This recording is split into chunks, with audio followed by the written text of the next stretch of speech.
If your child having a lot of meltdowns at home or maybe at the grocery store, hi, my name is David, and I went through the same thing. My son was diagnosed with severe autism, and he was having a lot of behavioral issues, difficulties in adjusting when you're going to, say, grocery store. He may have a tantrum or a meltdown over there, and it was really challenging as a parent. So I tried to do different things, and I'm gonna show you that the top 5 mistakes that parents make when children, have like meltdowns, especially if they got autism. So sometimes I was explaining that it feels like nothing's working, but maybe we're missing something. Sometimes there is a biology behind the behavior. So let's get it going over here. So the real question is, what is the issue with the behavior? And it's all about biology. Sometimes we try therapy, routines, visual schedules. Even as a pharmacist, I try medication. And in my case, in, that one was not helpful. Some can help. But yeah, but the meltdowns continue. So you may ask, what else can we do? And from the top 5 mistakes, mistake number 1, focusing only on behavior. You cannot train a brain that is inflamed. You cannot train a brain that is inflamed. It's like trying to teach somebody during a fire alarm. Let me give you another example. It's trying to walk with an inflamed ankle. Try to walk or try to run when you got like a sore ankle or a strained ankle. Try to do it. It is exactly the same thing. Sometimes we are doing behavior therapy in children with autism, but if we don't go to the root of the problem, let's say brain inflammation, let's say gastrointestinal issues, then it's difficult for them to concentrate. For example, these kids are low in energy.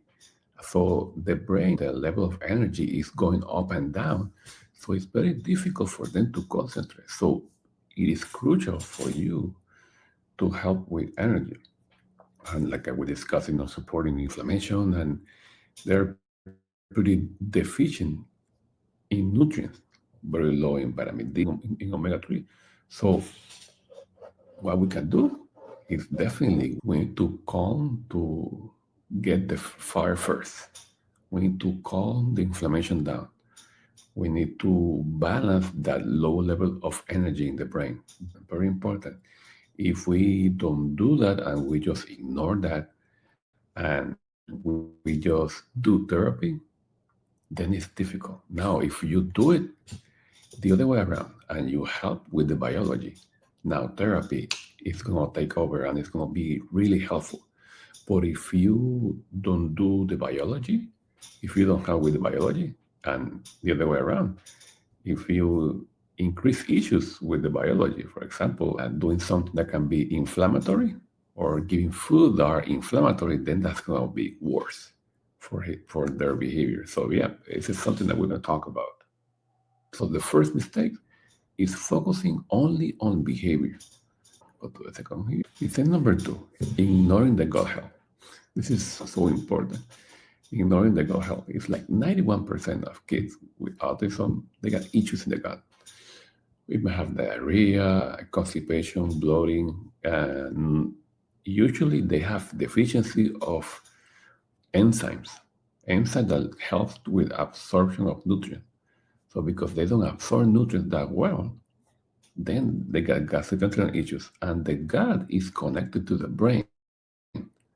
So if the gut is out of balance, then the brain is gonna feel out of balance also. If there's inflammation in the gut, there's also gonna be inflammation in the brain. So we had to help the gut so we can calm the brain. We gotta help the gut to calm the brain. So these, for example, these are bacteria in the gut. One example is Clostridia that releases toxin. That toxin affects the brain and affects behavior. They're becoming more hyperactive. They can be more challenging with behaviors, and definitely the tantrums and the meltdown are going to increase. So mistake number 2 is ignoring the gut. Let's go to mistake number 3 here. Skipping lab work. Very crucial. Sometimes we just say, well, he got autism. This is very important. We need to test, don't guess, just test. Very important. Many of these kids are really low in vitamin, really low in omega 3s. And this, just having these imbalances, and they're low in other nutrients, this impact on aggression, anxiety, irritability, they're definitely going to be more hyperactive, so it's difficult to pay attention. This deficiency will affect the way that they concentrate. So school performance is going to be low. So it's very important to do blood work. Do checking also magnesium, RBC magnesium, very important, and omega-3 index or the arachidonic acid EPA ratio. These are all helpful biomarkers of brain health. So as for labs, I always tell parents, you have to become a detective. You have to work with your physician and you have to be the one that sometimes for the lab, you have to go and ask, work with your doctor. That's the way that I did it. I went with the doctor, we need this kind of test, and that's all. And they can, I don't see any issues with that.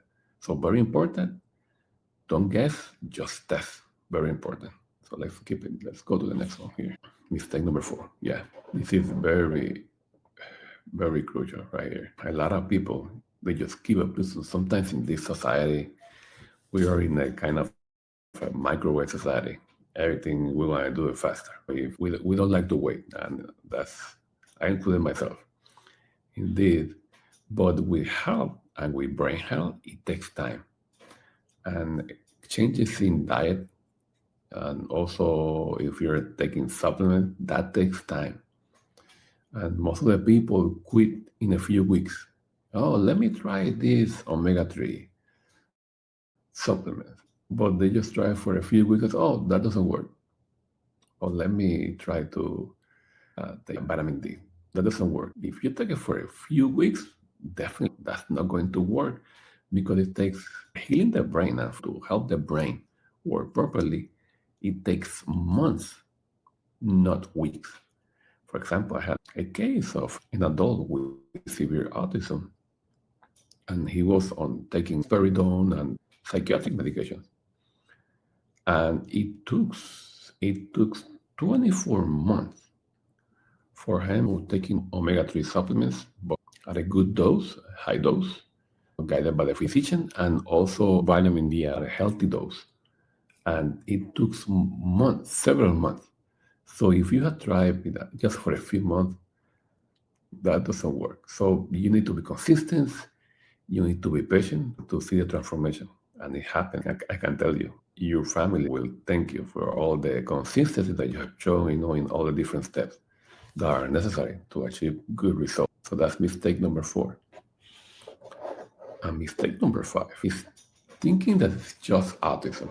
Thinking that it's just autism. What is this? Well, sometimes we just blame autism for everything. And sometimes even healthcare providers can say, well, he's autistic. He may have allergies or having issues in the gut. Well, but if you got issues in the gut, then treat it. Sometimes these kids are constipated, and you need to help with the constipation for them to feel better, for them to the behavior to be better. So very important. Not, don't just make it, oh, well, he's autistic. No, aggression and daily meltdowns are signals. Question is, what kind of candy or snack he had before the meltdown? That's a very good clue. Having a food journal will be super helpful. Something is off, and you, as a parent, you need to be asking those questions, and you are prepared for this. So definitely, hope is real, but don't miss the signal. These kids are sending you signals for years that something is growing inside of them. When my son was diagnosed with severe autism and he was injuring himself, as a parent, I was devastated. But told myself, we need to do something about it. And I felt like he was trapped in a body that it was not working properly. And it was my job as a parent to find out why. And you had to go, you had to do whatever you had to do and go to and remove any kind of foods or things that can be affecting their behavior.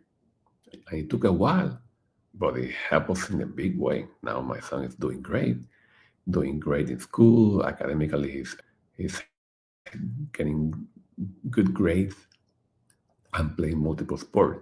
So yeah, it is a big victory for us as a family to follow this journey. And now his meltdown has stopped. Our family is peaceful. We don't have that kind of stress, and we got our son back. So my question is for you. Put down in the comments what has been the hardest part of managing your child's meltdowns. I think that's it for today. Have a great day. Leave your comment. We would like to hear your comments and see you next time. Thank you. Bye.